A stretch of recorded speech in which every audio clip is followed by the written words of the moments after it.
Like us humans, our pets need daily exercise. So we walk our dogs, maybe we take them for a run.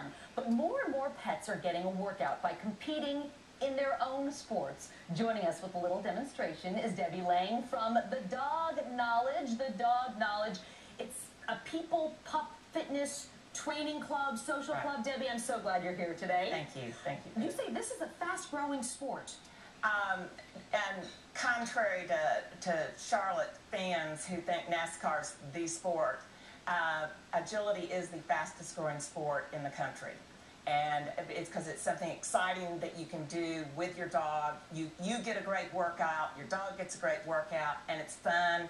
It's competition, but it's not cutthroat competition. Everybody roots for everybody else. Right. It's almost like you're competing against yourself. Nobody's rooting against the dogs or their handlers. And like you said, the people are getting workouts too. It might look like the dog is doing all the work, but let me tell you, the handlers are getting it as well. They're running up and down. Why would somebody want to do this? Because for the fun of it? Because it's great bonding with your pet?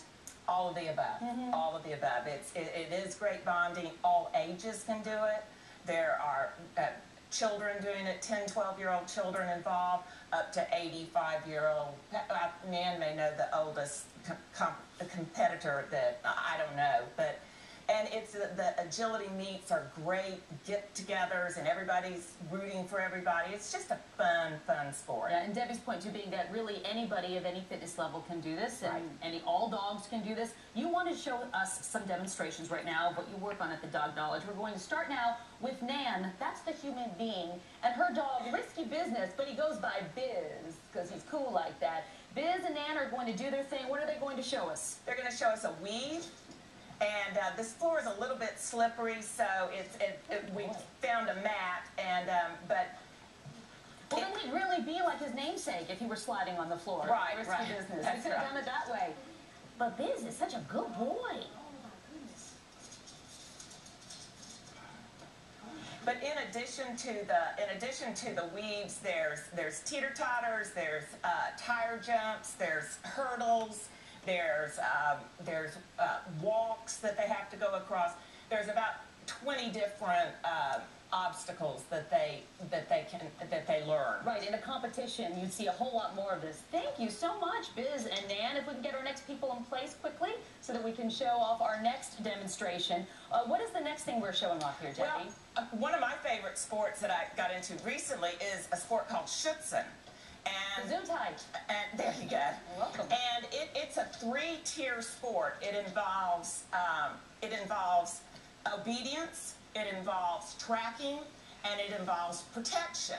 Well, the most exciting part of that is probably watching the protection, so that's the part we're going to show today. What we first have to have is a very, very sound dog with sound nerve structure. And this is Kimmy. This is Kimmy. This is your dog. This is my dog. And actually, Carol's going to handle Kimmy. And as you see, she's a cream puff. I mean, she sits on the sofa with us. I mean, you were petting her earlier. She's just really sweet dog. But in protection, one word, and she turns from sweet to not so sweet. So if, for instance, Carol and I were visiting and in our home, and an intruder came in. Oh, should I get out of the way? I'm scared, you guys.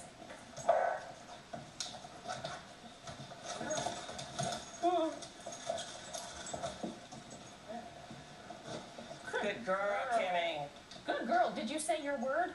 She did, very quietly, very quietly. Well, I don't want to know what it is, because I might say it. Right, that's what everybody always says. Oh my gosh, isn't that something? Yeah. And again, these are things that you would do in competition. Why don't you step on up here, Debbie? Yes, we'll bring our dogs back up here so we can get a look at the stars of the show. She's actually, you know, she's a little excited right now, but she's not going to bite Dennis. And she won't bite him now? No. Okay. Not unless we say the word. Right, don't say the word. And we won't.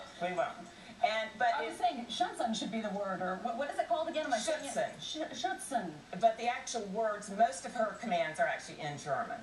So that's for a reason. Very good. The Dog Knowledge. If you would like more information on Debbie's classes, you can go to thedogknowledge.com. You say there's some real benefits too. We were talking earlier before our segment began about working with children and the animals. Talking about kids who may not be so competitive in sports, yet have great success with when competing and working with the dogs. Right, right. It's a wonderful thing for that. Sports has become so competitive in high school and in junior high that a lot of children just don't even try.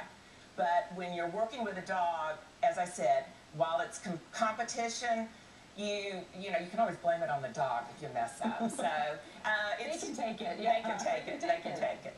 That is great. Thank you so much for being here today. And Kimmy and Biz, thank you so much. But golly, look, he listens to everything everyone says. He does. Don't go repeating any rumors, okay, Biz? Thanks so much. The dog knowledge, Debbie Lang, appreciate it. Thank you so much. All right, when we come back here on